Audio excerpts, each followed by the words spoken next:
Bien, muy buenas tardes a todos y a todas. Quisiera partir esta vocería del día lunes destacando lo que fue la gira del presidente con la Unión Europea y con los países, varios países de la Unión Europea.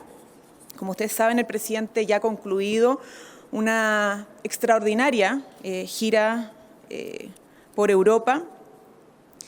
El presidente ha podido constatarle al equipo de gobierno, al comité político, que Chile está siendo un actor muy relevante en los principales debates a nivel mundial. Aquellos debates que tienen que ver con el desarrollo, el crecimiento económico, con el enfrentar seria y responsablemente y de manera articulada la crisis climática que está afectando a los distintos países del planeta, pero particularmente a los sectores más vulnerables de aquellos países, como también aquellos debates que se están desarrollando a nivel mundial sobre el fortalecimiento de las democracias y la protección y resguardo de los derechos humanos y fundamentales de todas las personas. Y esa actoría relevante que ha ido adquiriendo nuestro país, que ya se ha solidificado en esta gira del presidente Gabriel Boric, es una actoría que trae impactos positivos también para nuestro país. Estas agendas internacionales no son solamente para dialogar sobre temas globales, sino que cómo estos temas y los acuerdos que se generan en estos espacios tienen repercusiones positivas en nuestro propio país. Y en eso se ha estado centrando el trabajo. El presidente ha firmado 8 acuerdos. Es decir, se ha avanzado una agenda de 8 elementos con distintos países para, evidentemente, generar, por ejemplo, una mejora en lo que son los encadenamientos productivos, las cadenas de valor, para que nuestra economía se potencie en las relaciones con otros países en materia del desarrollo estratégico, productivo, con valor agregado, que nos permita salir de este modelo solamente extractivista, en el que nos hemos centrado por mucho tiempo y que requiere ser superado, ¿no? No que no haya traído buenos resultados económicos, no ha traído crecimiento económico, pero estamos en un momento donde se requiere dar un salto cualitativo en la estrategia de desarrollo productivo de nuestro país. Por lo tanto, uno de los acuerdos que tiene que ver con las cadenas de valor con la Unión Europea es un acuerdo lisa y llanamente muy positivo para el desarrollo de nuestro país. Varias conversaciones, de hecho el presidente del total de las solicitudes no pudo tener todas las reuniones que se le solicitaron justamente porque eran muchas, hay mucho interés por conversar con Chile y nuestro presidente, pero hubo mucho en relación a las inversiones que se quieren traer para nuestro país, de privados, de distintas empresas, distintos empresarios y empresarias, en el área de hidrógeno verde y en la Estrategia Nacional de Litio. Eso da cuenta de que las estrategias que hemos adoptado en Chile para el desarrollo de un modelo, ¿cierto?, más sustentable, que nos traiga crecimiento, pero un crecimiento sostenible, con mirada integral, han sido positivas y han sido bien recogidas también por los inversionistas a nivel mundial. Algo que, sin lugar a dudas, es una muy buena noticia para nuestro país. En materia también de ciberseguridad, un memorándum de entendimiento entre Chile y España, que es algo que evidentemente hay que adoptar con mucha urgencia, ¿no? La ciberseguridad en una sociedad que está cada vez más sumergida en lo que es la información corre por distintos lados y también en la política pública, por lo tanto la ciberseguridad es clave y es estratégico. Y así varios acuerdos más que nuestro canciller se va a dedicar durante las próximas semanas a poder contarles con mayor detalle lo mismo con los ministros y ministras que participaron en esta importante gira. Bueno, el presidente que está ya en nuestro país, como ustedes sabrán, se va a estar desplegando en una agenda ciudadana esta semana, también en regiones. De hecho, ahora en unos minutos más va a dar una pauta a propósito de un parque importante, que es una política de Estado que busca recuperar aquellos espacios que estaban abandonados, que se los había tomado, ¿cierto?, muchas personas en situación de calle, que eran focos de inseguridad y que hoy día están siendo recuperados para la comunidad, ¿no? Esto involucra a distintas comunas y particularmente hoy día la de Quinta Normal, que tiene que ver con este proyecto para recuperar espacios públicos, el Parque Mapocho Río. Pero también, como les decía, esta semana lo van a poder ver, no voy a adelantar con detalle la agenda por razones obvias, pero va a estar en regiones, centrado, insisto, en una agenda principalmente ciudadana y los temas que son de mayor interés para nuestros compatriotas. Junto con eso, esta semana se va a presentar los resultados de la encuesta CACEN 2022, es algo muy importante también. Ustedes saben que la última CACEN del 2020 arrojó resultados preocupantes en relación al aumento de la pobreza por ingreso, a la pobreza extrema y a la pobreza multidimensional. Ahí lo que vimos nosotros en la última CACEN del 2020, que por ejemplo la pobreza por ingreso pasó de 8,6% del 2017 a 10,8% el 2020. Mientras que además la pobreza extrema se duplicó. O sea, duplicamos la pobreza extrema de 2,3% el 2017 a 4,3% el 2020. Ustedes se preguntarán por qué. Bueno, fueron los efectos de la pandemia y lamentamos profundamente esa cifra en su momento.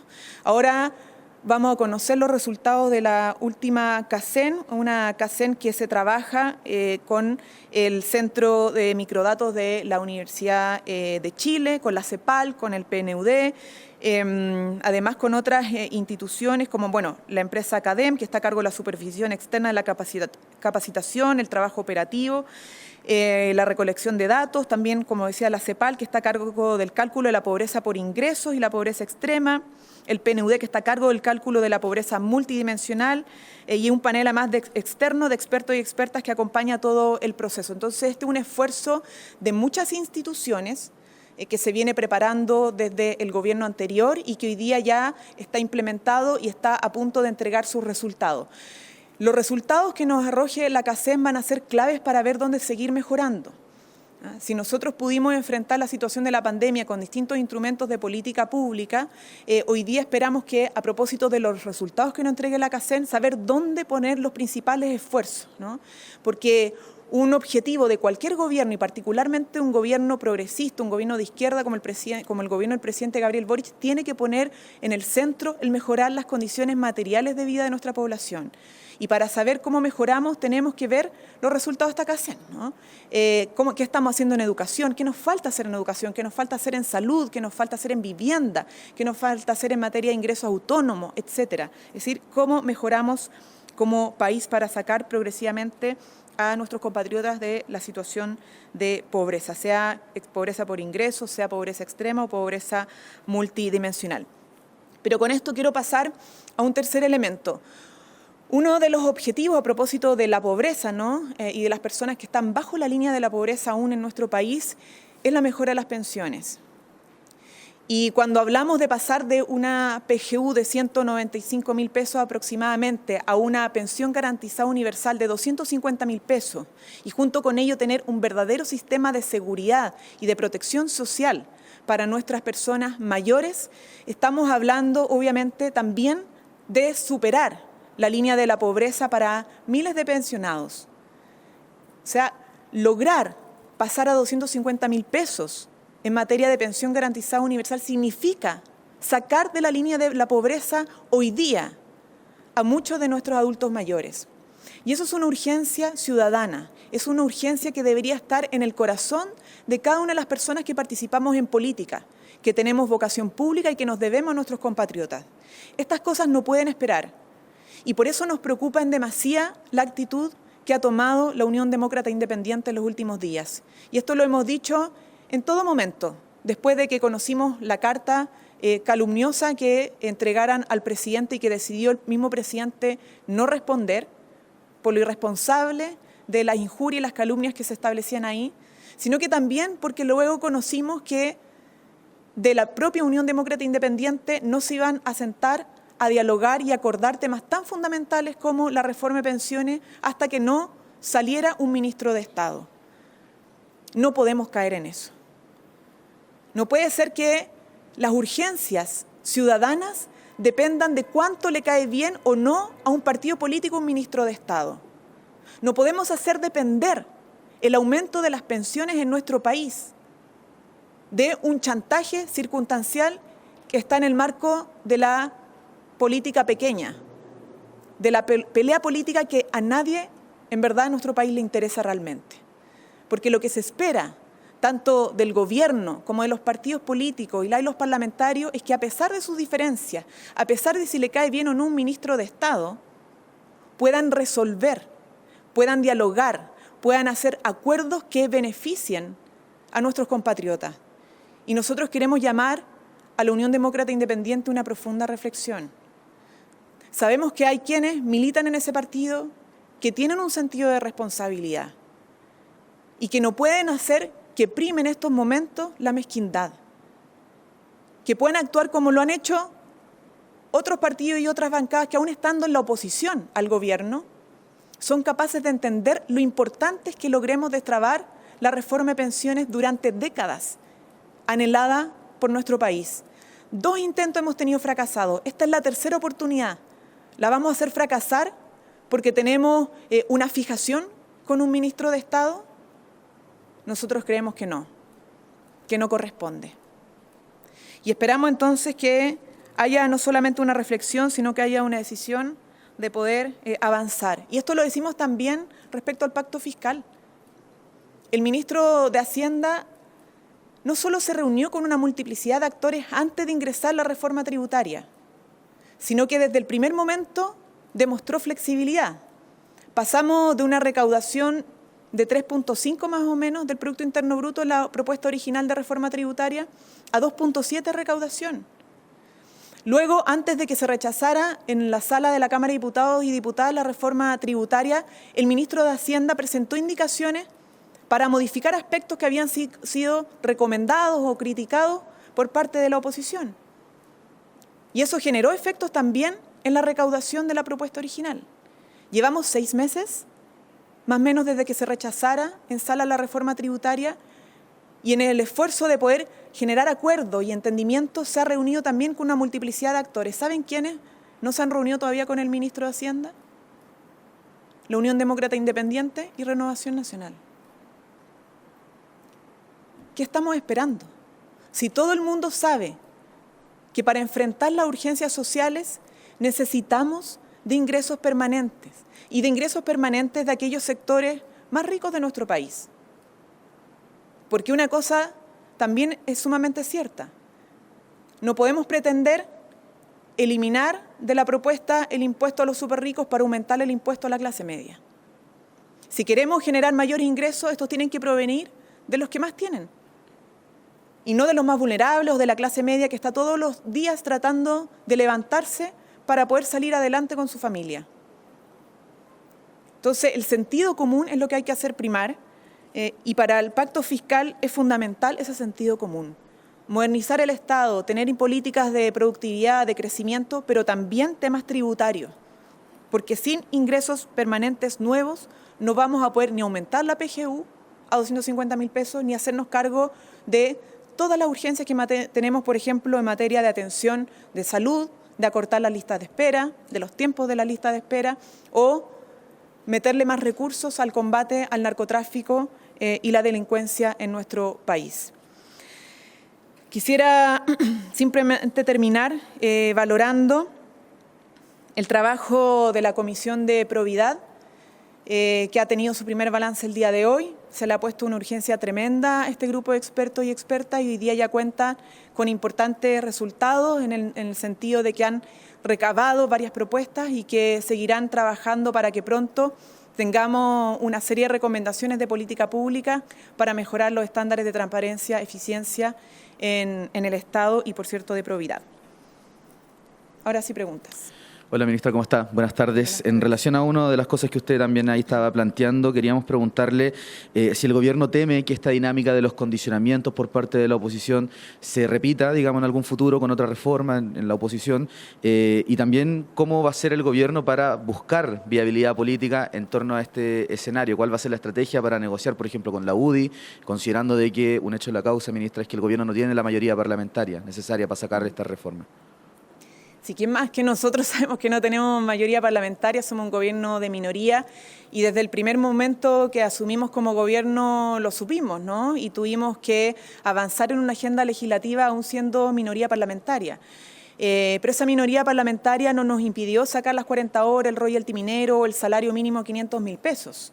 No nos ha impedido avanzar en la agenda de seguridad, que hace poquito pudimos, por ejemplo, sacar adelante lo que era el proyecto de que Carabineros pudiera reingresar a las instituciones policiales para tener una dotación mayor, ¿no? El llamado a servicio. Es decir, aún siendo un gobierno de minoría, eso no ha justificado ni impedido que saquemos adelante proyectos importantes para nuestra gente. Y eso se ha debido a que la estrategia de gobierno siempre ha sido dialogar con aquellos que han mostrado flexibilidad al mismo tiempo que el gobierno ha flexibilizado también sus posiciones, porque eso se trata la democracia, sobre todo cuando no tienes la mayoría para poder aprobar los proyectos de ley. Lo mismo en este caso, ¿no? Nuestra estrategia es el diálogo, es la conversación. En esto valoramos, por cierto, aquellos sectores que siendo de oposición, la oposición tiene distintos partidos, ustedes bien lo saben, y hay sectores de la oposición como Evópoli, en el caso de la reforma de pensiones, o Renovación Nacional también, en el caso de la reforma de pensiones. Tenemos también al otro lado a los demócratas, ¿cierto?, a la democracia cristiana, al Partido de la Gente, a los mismos republicanos, etcétera. Y dependiendo de la discusión, si es pacto fiscal o reforma de pensiones, hemos tenido distintas aperturas. Ahí está la posibilidad de avanzar, en aquellos que han mostrado disposición y han entendido que una democracia se construye entendiendo que a pesar de las diferencias se puede avanzar, que las diferencias no son impedimento para entregarle soluciones a la gente. Por lo tanto, en estas semanas que van a ser claves tanto para el pacto fiscal como para la reforma de pensiones, la estrategia de gobierno va a ser el diálogo con aquellos que muestran disposición, altura de mira y voluntad democrática. Ministra, en esa línea, el diputado Coloma hoy dijo que la carta se pudo haber redactado mejor y el diputado republicano Mesa dijo que la UDI cometió un error. En esa línea y considerando que no volverán a poner urgencia al proyecto, ¿cómo avanzan con la reforma y en qué quedan estas conversaciones? Bueno, si el error significa asumir, o más bien se asume, que el error estuvo no en un tema de forma de reacción, sino que de imputarle delitos a un ministro de Estado sin además ningún antecedente, ninguna información que pudiera respaldar aquello, entonces nos estaríamos dando cuenta de una autocrítica honesta. Pero el problema aquí de la carta no fue de forma y de redacción. No tuvo que ver si las palabras fueron más bonitas o más feas. El problema de esa carta es que se tomó una decisión política. No fue un tema de reacción, se tomó la decisión política de imputarle a un ministro de Estado delitos que no ha cometido. Y eso es grave. Eso es grave y no lo decimos solamente nosotros como gobierno, sino que ha sido criticado y condenado por distintos sectores políticos, de la opinión pública también, de líderes de opinión. Entonces, vuelvo al punto. Nosotros esperamos no solo una reflexión, esperamos una autocrítica, esperamos que existan las disculpas correspondientes y que al final de cuentas esto lleve a que prime el sentido de responsabilidad que tiene que estar presente en toda autoridad. Más cuando una carta como esta se asume como una posición más institucional, más que una declaración en un punto de prensa de un parlamentario en específico, ¿no? Esto tuvo que ver con una posición institucional y eso es lo que le da gravedad al asunto. Hola, ministra, buenos días. El presidente en una entrevista con un medio internacional señaló que parte de él estaba por terminar con el capitalismo. Sus declaraciones no cayeron muy bien en el mundo empresarial, en donde se preguntan cuál es la alternativa que propone el presidente y qué experiencias exitosas está mirando el gobierno a propósito de sus declaraciones. El presidente ha dicho que es evidente que ante la magnitud de los problemas sociales que están presentes en el mundo y particularmente en nuestro país, la solución no puede ser exclusivamente el capitalismo. Cuando hablamos, por ejemplo, de las pensiones, de la salud, de la educación o de la vivienda, veamos las consecuencias que ha traído el que lo que rijan la educación, la vivienda, la salud, sea simplemente el ánimo de lucro, hacer negocio con cosas que deberían ser derechos sociales. Y por eso es tan importante avanzar en un sistema como un estado de bienestar, ¿no? Que hemos dicho como gobierno, tenemos que avanzar hacia un estado de bienestar que garantice que tenemos un estado que cuide, que proteja a nuestros compatriotas, que les permita dar garantías y certezas de que cuando se cae en una enfermedad grave, haya un Estado que provea de la salud y los tratamientos de manera oportuna que requieren. Que cuando se trata de jubilar, garantice un sistema de protección social. que cuando se trata del derecho a la vivienda, tener una casa propia, esto no dependa solamente del mercado de los suelos, porque sabemos que ahí hay una especulación de los suelos y lo hemos visto por décadas en nuestro país. Entonces, de toda lógica, que el presidente señale algo que ha sido además declarado de manera transversal, independientemente del sector político, religioso incluso, de que el capitalismo no es la solución a todos los problemas sociales. Y la realidad chilena ha dado cuenta por décadas de aquello. Por eso es tan importante avanzar hacia un estado de bienestar en nuestro país.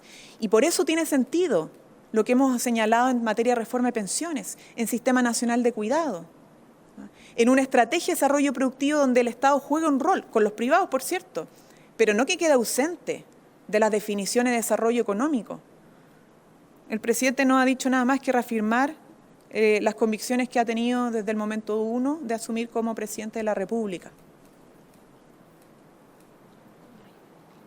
Hola, ministra. Buenas tardes. Le quería preguntar, el subsecretario Manuel Monsalve confirmó que en el Ministerio de Bienes Nacionales hubo un intento de robo similar al de Desarrollo Social.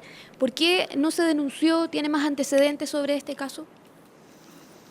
No, fueron frustrados y el Ministerio hizo lo que tenía que hacer. Puso los antecedentes del Ministerio Público, con disposición del Ministerio Público, pero no hubo ejecución de ningún robo. ¿Haber más medidas de seguridad para este tema, para lo que ha sucedido también en Desarrollo Social, por ejemplo?